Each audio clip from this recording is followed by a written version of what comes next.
السلام علیکم ورحمۃ اللہ وبرکاتہ۔ بسم اللہ الرحمن الرحیم۔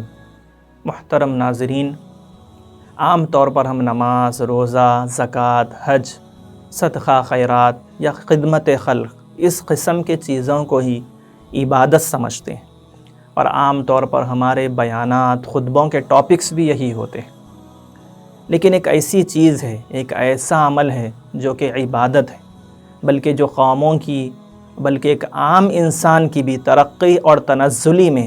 اس کی وہی اہمیت ہے جو ایک جسم کے اندر خون کی اہمیت ہے، کہ ایک انسان کا پروان چڑھنا، ایک انسان کا کامیاب ہونا اور ایک انسان کا اپنے منزل مقصود تک پہنچ جانا کے اندر اس چیز کا ہونا بہت ضروری ہے، جو آسان ہے اور عبادت بھی ہے، اور وہ چیز ہے حسن ظن، اچھا گمان۔ نبی کریم صلی اللہ علیہ وسلم نے ارشاد فرمایا، ان حسن الظن من حسن العبادت، اللہ تبارک و تعالیٰ سے اچھا گمان رکھنا ایک اچھی عبادت ہے۔ حدیث شریف کے الفاظ ہی سے آپ غور کیجئے کہ ایک عبادت ہے، صرف نہیں کہا گیا اس کو، بلکہ ایک اچھی عبادت ہے، یعنی ایک اہم عبادت ہے۔ کیوں کہ اچھا گمان رکھنا، اچھی سوچ رکھنا، پازیٹیو تھنکنگ رکھنا کہ انسان ایک کامیاب انسان کے لیے سب سے پہلے ضروری ہے،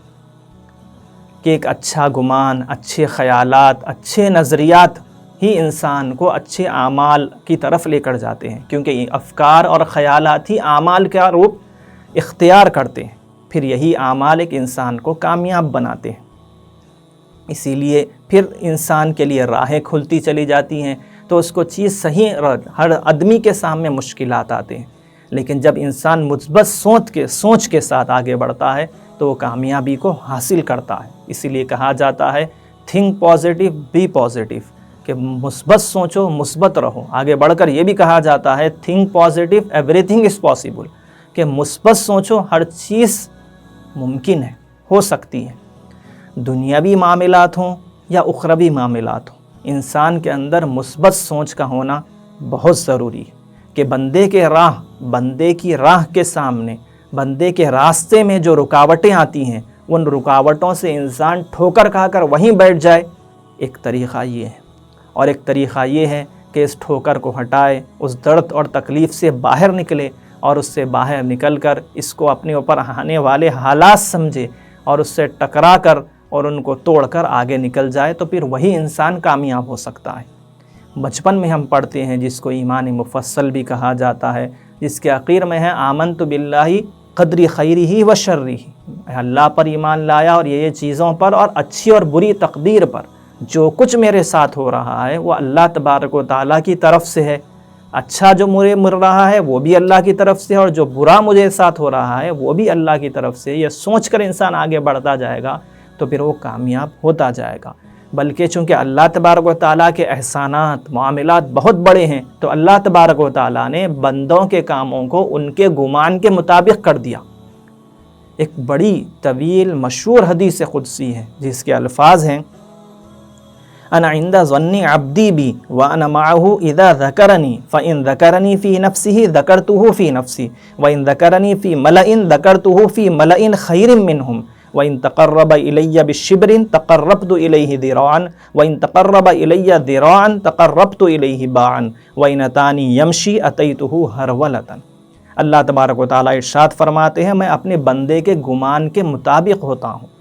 میں اس کے ساتھ ہوتا ہوں جب وہ مجھے یاد کرتا ہے۔ اگر مجھے اپنے دل میں یاد کرے تو میں بھی اسے اپنے دل میں یاد کرتا ہوں، اگر وہ کسی مجموعے میں مجھے یاد کرتا ہے، کسی جلسے میں مجھے یاد کرتا ہے، تو میں بھی اس سے بہترین مجموعے میں، یعنی فرشتوں کے مجموعے میں اس کو یاد کرتا ہوں۔ اگر وہ ایک بالشت میرے قریب آتا ہے، میں ایک ہاتھ اس کے قریب آتا ہوں، اور جو ایک ہاتھ میرے قریب آتا ہے تو میں 2 ہاتھ اس کے قریب آتا ہوں، اور جب وہ میری طرف چلتا ہوا آتا ہے تو میں اس کی طرف دوڑتا ہوا آتا ہوں۔ یعنی اللہ تبارک و تعالیٰ بتلانا چاہ رہے ہیں اس حدیث شریف کے اندر کہ بندے کا جیسا میرے ساتھ تعلق ہوگا، اس سے زیادہ میرا اس کے ساتھ تعلق ہوگا، اور اس کے گمان کے مطابق میں عمل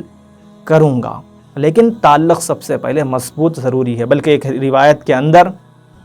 اسی حدیث کے اندر کچھ الفاظ کا اضافہ ہے، وہ یہ ہے کہ اللہ کی قسم، یقیناً اللہ اپنے بندے کی توبہ پر ایسے ہی خوش ہوتے ہیں جیسے کوئی شخص کی کوئی چیز جنگل کے اندر گم ہو گئی، پھر وہ مل گئی، یعنی گمشدہ چیز ایک عام راستے پر گم گئی تو پھر بھی ملنے کی امید ہو سکتی ہے، لیکن جنگل جیسی جگہ کے اندر کوئی چیز گم ہو جائے پھر وہ مل جائے تو وہ انسان کی خوشی کا ٹھکانہ نہیں رہتا۔ تو ایسے ہی خوش اللہ تبارک و تعالیٰ جب ہوتے ہیں جب کوئی گنہگار بندہ توبہ کر لیتا ہے۔ اب سوال یہ ہے کہ بندہ اللہ تبارک و تعالیٰ سے حسن ظن کب رکھے گا؟ محترم ناظرین، اب اگر ہم اللہ تبارک و تعالیٰ کی بتائی ہوئی زندگی کے مطابق عمل کرتے رہیں گے تو ہمیں اللہ تبارک و تعالیٰ کی اب سے حسن ظن رکھنے کی بھی ہمت ہوگی۔ اگر ہم اعمال ہی وہ نہ کریں جس سے اللہ اور اس کے رسول خوش ہوتے ہیں تو پھر ہم حسن ظن رکھنے کی کوشش بھی نہیں کر پائیں گے، بلکہ ایک قسم کا یہ مذاق بن جائے گا۔ تو صحیح فکر اور صحیح سوچ یہی ہے کہ ہم اپنی اصلاح کی کوشش کرتے ہوئے اللہ تبارک و تعالیٰ سے پوری امید بھی رکھیں اور پورا خوف بھی رکھیں۔ یہ دونوں چیزوں کو ساتھ رکھتے ہوئے کوشش زندگی میں کرتے رہنا ہے، مثبت سوچ کے ساتھ۔ بلکہ اخیر وقت میں کیا ہوگا؟ اللہ تعالیٰ کے نبی صلی اللہ علیہ وسلم ایک صحابی کے یہاں تشریف لے گئے جن کا اخیر وقت تھا۔ آپ نے ان سے پوچھا کہ تم اب کیسا محسوس کرتے ہو؟ انہوں نے کہا کہ مجھے اللہ تبارک و تعالیٰ سے امید بھی ہے لیکن اپنے گناہوں کا ڈر بھی ہے۔ اللہ کے نبی صلی اللہ علیہ وسلم نے ارشاد فرمایا کہ موت کے وقت جس مومن بندے کے دل میں یہ دونوں باتیں ہوں گی تو اللہ تبارک و تعالیٰ